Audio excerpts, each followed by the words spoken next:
السلام علیکم۔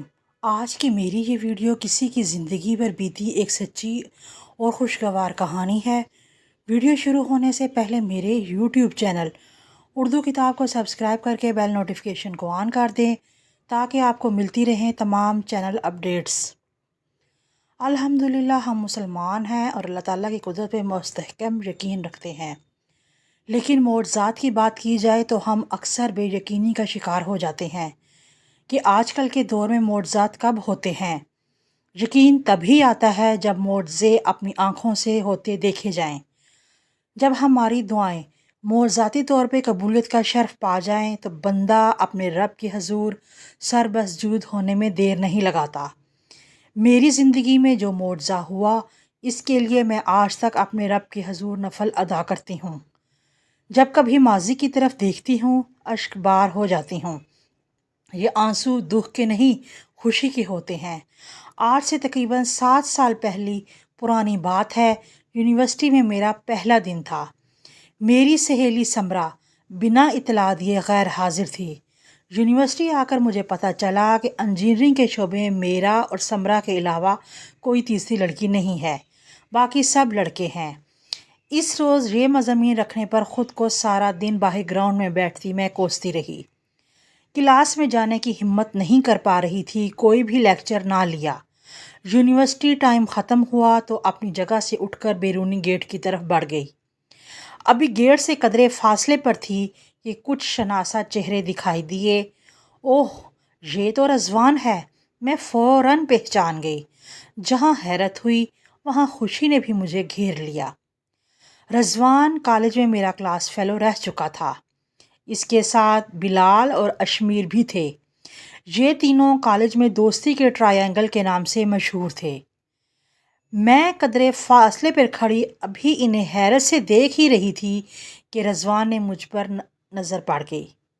وہ مسکراتے ہوئے میری طرف چلا آیا۔ سرپرائز! یہاں خوشی اس کے لہجے سے جھلک رہی تھی۔ میں نے جواباً صرف مسکرانے پر ہی اتفاق کیا۔ خوش تو میں بھی بہت ہوئی تھی اسے سامنے دیکھ کر، لیکن اپنے تاثرات بخوبی چھپا لیے۔ ابھی بمشکل سلام دعا ہی ہوئی تھی کہ مجھے گیٹ کے باہر اپنی وین دکھائی دی۔ میری وین آ گئی ہے، اجازت دیجیے میں چلتی ہوں۔ میں اجازت طلب کرتی مرکزی گیٹ کی طرف بڑھ گئی۔ وین میں بیٹھنے کے کافی دیر بعد میرے دل کی دھڑکن بے ترتیب رہی۔ رضوان ہینڈسم اور لائق فائق ہونے کے ساتھ ساتھ ایک سلجھا ہوا لڑکا بھی تھا۔ کسی نے اسے کبھی اونچی حرکتیں کرتے نہیں دیکھا تھا۔ وہ تو ہر کالج لڑکی کا خواب ہو سکتا تھا۔ کالج کے دوران میں اگرچہ اسے کبھی بات چیت نہیں ہوئی تھی، لیکن میں نے ہمیشہ اسے ستائشی نظروں سے ہی دیکھا تھا۔ آج اسے یونیورسٹی میں دیکھ کر دل عجب سا دھڑکا، پھر بے اختیار اس کے ساتھ کی تمنا کر بیٹھا۔ کچھ دیر بعد مجھے افسوس نے گھیر لیا کہ رضوان سے اس کے ڈپارٹمنٹ کا تو میں نے پوچھا ہی نہیں۔ ابھی اتنی بڑی یونیورسٹی میں اسے کیسے ڈھونڈوں گی؟ آج تو اتفاقاً سامنا ہو گیا، جانے دوبارہ ملاقات کب ہو سکے۔ گھر پہنچنے سے پہلے میں نے خود کو سنبھال لیا اور پہنچ کر میں نے سمرا کو فون کر کے بے نقط سنائی۔ یہ بتاؤ بغیر بتائے غیر حاضر کیوں رہی؟ یار میں یونیورسٹی کے لیے بالکل تیار تھی، اچانک سے ماما کی طبیعت بگڑ گئی۔ یار فشار خون بہت زیادہ ہو گیا تھا۔ اس نے معذرت کی کہ سب اتنا اچانک ہوا کہ اطلاع دینے کا خیال نہیں آیا۔ میں نے اپنے رویے کی معافی مانگ لی اور دعائیہ کلمات ادا کر کے فون بند کر دیا۔ اگلے روز میں سمرا کے ہمراہ کلاس میں داخل ہوئی تو میری تو بانچیں ہی کھل گئیں۔ رضوان اور اشمیر پہلی قطار میں سر جوڑے بیٹھے تھے، جانے کون سے راز و نیاز میں مصروف تھے۔ نگاہیں جو ملی تو ہماری طرف دیکھتے ہوئے ہاتھ ہلانے لگے۔ جواباً سمرا نے بھی گرم جوشی دکھائی۔ میں البتہ جھجک گئی اور 2 قطاریں چھوڑ کر پیچھے جا بیٹھی۔ سمرا کچھ دیر ان کے پاس کھڑی رہی، پھر میرے برابر آ کر بیٹھ گئی۔ تم نے بتایا نہیں کہ رضوان، اسمیر اور بلال بھی اسی یونیورسٹی میں ہیں؟ یہ کوئی اتنی اہم بات نہیں تھی سمرا کہ تمہیں اطلاع دینا ضروری تھا، میں نے جان بوجھ کر روکھے لہجے میں کہا۔ دل کا چور پکڑ جانے کے خوف سے میں نہیں چاہتی تھی کہ وہ اس کے متعلق طویل گفتگو کرے۔